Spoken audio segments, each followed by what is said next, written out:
సార్వత్రిక ఎన్నికలు సమీపిస్తున్న నేపథ్యంలో అఖిల భారత కాంగ్రెస్ కమిటీ ఓ సంచలన నిర్ణయం తీసుకుంది.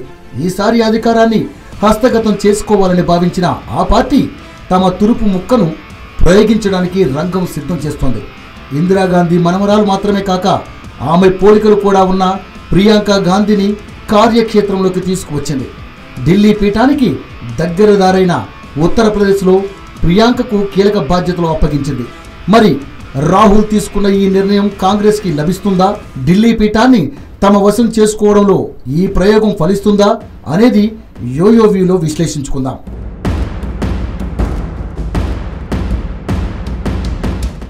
రెండు 2019 సార్వత్రిక ఎన్నికలకు ముందు కాంగ్రెస్ పార్టీ ఎవరు ఊహించని ఎత్తుగడ వేసింది.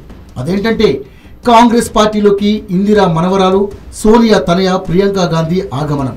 ఆమె ఇప్పటి వరకు తల్లి సోదరుడు నియోజకవర్గాలైన రాయ్బరేలీ అమేథీలకు మాత్రమే పరిమితమయ్యారు. కానీ ఇప్పుడు కాంగ్రెస్ ప్రధాన కార్యదర్శిగా కీలక బాధ్యతలు చేపట్టనున్నారు. తూర్పు యూపీ బాధ్యతలను ఆమెకు అప్పగించారు. అయితే చాలా రోజుల నుంచి ప్రియాంక గాంధీని రాజకీయాల్లోకి తీసుకురావాలన్న చర్చ ఉన్నా ఇప్పుడు ఎందుకు తీసుకువచ్చారనేది కీలకమైన అంశంగా మారింది. రాజకీయాల్లో లేకపోయినా ప్రియాంకకు పొలిటికల్ ఇమేజ్ బాగానే ఉంది. ప్రియాంక గాంధీ రాజకీయ రంగ ప్రవేశం ప్రభావం ఖచ్చితంగా రాజకీయాలపై ఉంటుంది. ఎందుకంటే ఆమె ఇంతకాలం రాజకీయాలకు దూరంగా ఉన్నప్పటికీ కాంగ్రెస్ నేతలు ఆమెలో ఓ ప్రబల శక్తిని చూస్తూ వస్తున్నారు. అందుకే ఆడపాతడపా కాంగ్రెస్లో ఆమె ప్రముఖ పాత్ర పోషించాలంటూ ప్రకటనలు చేస్తూనే ఉన్నారు. బీజేపీ నేతలు కూడా కాంగ్రెస్లోకి ప్రియాంక ఎంట్రీ ఆ పార్టీకి మైలేజీ తీసుకొస్తుందని నమ్ముతున్నారు. జాతీయ మీడియాలోని బీజేపీ అనుకూల ఛానళ్లు కూడా జరిపించిన సర్వేలోనూ ప్రియాంక గాంధీ వల్ల కాంగ్రెస్కు ఆదరణ పెరుగుతుందని తేల్చారు. అంతేకాదు భారత రాజకీయాల్లో శక్తివంతమైన మహిళలకు ప్రజల ఆదరణ ఉంటూనే ఉంది. ఇతర రాజకీయ నేతలు కూడా విమర్శలు చేయలేని పరిస్థితి మహిళల విషయంలో ఉంటుంది. రాహుల్ని పప్పు అన్నట్లు ప్రియాంకను వేరే పేరుతో విమర్శించే ధైర్యం చేయలేరు. పైగా ఆమె ఇందిరాగాంధీ పోలికలతో ఉంటారు. ఇందిరాగాంధీ దేశ రాజకీయాల్లో తనదైన ముద్ర వేశారు. ఉక్కు మహిళగా పేరు తెచ్చుకున్నారు. ఇందిరాగాంధీ పట్ల పేద వర్గాల్లో ఇప్పటికీ అభిమానం ఉంది. ఇవన్నీ కాంగ్రెస్ కు కలిసి వస్తాయి. అయితే ప్రియాంకను ఇప్పుడే ఎందుకు తెరపైకి తెచ్చారు అంటే దానికి కొన్ని కీలకమైన కారణాలు ఉన్నాయి. 2019 ఎన్నికలు కాంగ్రెస్ పార్టీ మొదటి కుటుంబానికి కూడా అత్యంత కీలకం. 2019 ఎన్నికల్లో బీజేపీ గెలిస్తే దేశంలోని అన్ని వ్యవస్థల్లో ఆ పార్టీతో బలం పెంచుకుంటుంది. తిరుగులేని శక్తిగా మారే ప్రయత్నం చేస్తుంది. అదే సమయంలో 3-4 ఏళ్ల కిందట ప్రియాంక గాంధీ కాంగ్రెస్ పార్టీ తరపున ప్రత్యక్ష రాజకీయాల్లోకి తీసుకువస్తే అప్పటి పరిస్థితుల ప్రకారం రాహుల్ గాంధీపై విమర్శల వర్షం కురిసేది. అప్పట్లో కాంగ్రెస్ పార్టీ వరుస పరాజయాలతో ఉంది. రాహుల్ ఎక్కడ అడుగుపెట్టినా ఓడిపోతారనే విమర్శలు వచ్చేవి. అయితే ఇప్పుడు రాహుల్ కాంగ్రెస్ అధ్యక్షుడయ్యారు. తన నాయకత్వంలో 3 రాష్ట్రాల్లో కాంగ్రెస్ పార్టీని అధికారంలోకి తీసుకొచ్చారు. ఆ 3 రాష్ట్రాల్లో బీజేపీ ప్రధాన ప్రత్యర్థి, కర్ణాటకలో బీజేపీ అధికారంలోకి రాకుండా నిలవరించగలిగారు. ఆయన నాయకత్వం సామర్థ్యంపై నమ్మకం పెంచుకున్నారు. ఇలాంటి సమయంలో ప్రియాంకకు బాధ్యతలు ఇవ్వడంతో రాహుల్పై పెద్దగా విమర్శలు కూడా రావు. రాహుల్ గాంధీ ఇటీవలి కాలంలో చాలా మెచ్యూర్డ్గా మాట్లాడుతున్నారు. ప్రధాని మోడీకి ధీటుగా విమర్శల వర్షం కురిపిస్తున్నారు. బీజేపీని అన్ని రకాలుగా ప్రశ్నిస్తున్నారు. రాహుల్ గాంధీని ఇక ముందు పప్పు అనలేమని బీజేపీ నేతలు కూడా అంగీకరిస్తూ ఉన్నారు. ఇలాంటి సమయంలో ప్రియాంక గాంధీ కాంగ్రెస్లోకి రావడం వలన రాహుల్కి ఎలాంటి ఇబ్బంది ఉండదు. ఆమె రాహుల్ నాయకత్వానికి పోటీ అని కూడా ఎవరూ భావించరు. ఆమె రాహుల్కు సహకారం అని మాత్రం అనుకుంటారు.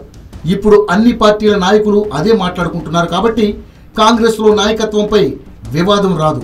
ఇక కాంగ్రెస్ పార్టీకి ఉత్తరప్రదేశ్ కూడా అత్యంత కీలకం. ప్రియాంకకు తూర్పు యూపీ బాధ్యతలు ఇచ్చారు.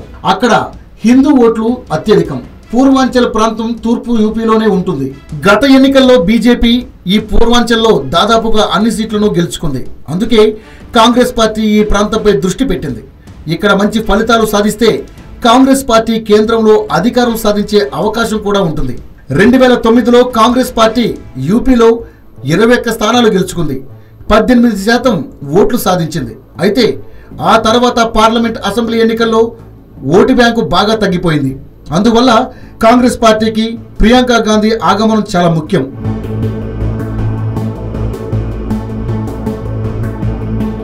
యూపీలో ఎస్పీ బీఎస్పీ కలయిక వల్ల ఓ సోషల్ ఇంజనీరింగ్ జరిగింది.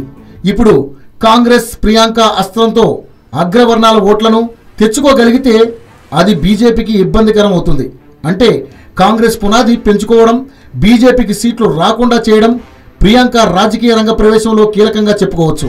ప్రియాంక గాంధీ రాజకీయ రంగ ప్రవేశ ప్రకటన వెనుక ఓ స్పష్టమైన రాజకీయ వ్యూహం ఉంది. సోనియా గాంధీ ఈసారి ఎన్నికల్లో పోటీ చేసే అవకాశం లేదు. రాయ్ బలేరి స్థానం ఇందిరాగాంధీ కాలం నుంచి ఆ కుటుంబం చేతుల్లోనే ఉంది. ఇప్పుడు ప్రియాంక గాంధీ ఆ స్థానం నుంచి పోటీ చేయడం ఖాయంగా కనిపిస్తోంది. అదే సమయంలో రాహుల్ గాంధీ కాంగ్రెస్ పార్టీకి ఉన్న ఒకే ఒక్క స్టార్ క్యాంపెయినర్. ఇప్పుడు బాధ్యతలను ప్రియాంక కనీసం ఉత్తరాది రాష్ట్రాల్లో అయినా పంచుకుంటుంది. ప్రియాంక రావడం వల్ల సత్ఫలితాలు వస్తే కాంగ్రెస్ కు ప్లస్. ఒకవేళ రాకపోయినా రాహుల్ నాయకత్వానికి వచ్చిన ఇబ్బంది ఏమీ ఉండదు. ఇవన్నీ ఆలోచించి కాంగ్రెస్ ప్రియాంకను రంగంలోకి దించింది. అయితే ఇప్పటి వరకు 2 లోక్సభ నియోజకవర్గాలకే పరిమితమైన ప్రియాంక దేశ రాజకీయాల్లో ఎలాంటి పాత్ర పోషిస్తుంది అనేది కీలకమే. బీజేపీ చాలా రాష్ట్రాల్లో బలంగా ఉంది. ప్రధానిగా ఉన్న మోడీ అంతకంటే బలంగా ఉన్నారు. ఈ పరిస్థితుల్లో ప్రియాంక ప్రధానిపై ఎలాంటి విమర్శలు చేస్తారు, మోడీని ఎదుర్కోగలరా అన్న కోణంలో చర్చలు జరుగుతున్నాయి. అయితే ప్రియాంక రాక వలన కాంగ్రెస్ కి లాభం ఖాయమన్నది అందరూ అంగీకరిస్తున్నారు. అయితే ఇది ఏ మేరకు అనేది ఇప్పుడే చెప్పడం సాధ్యం కాదు.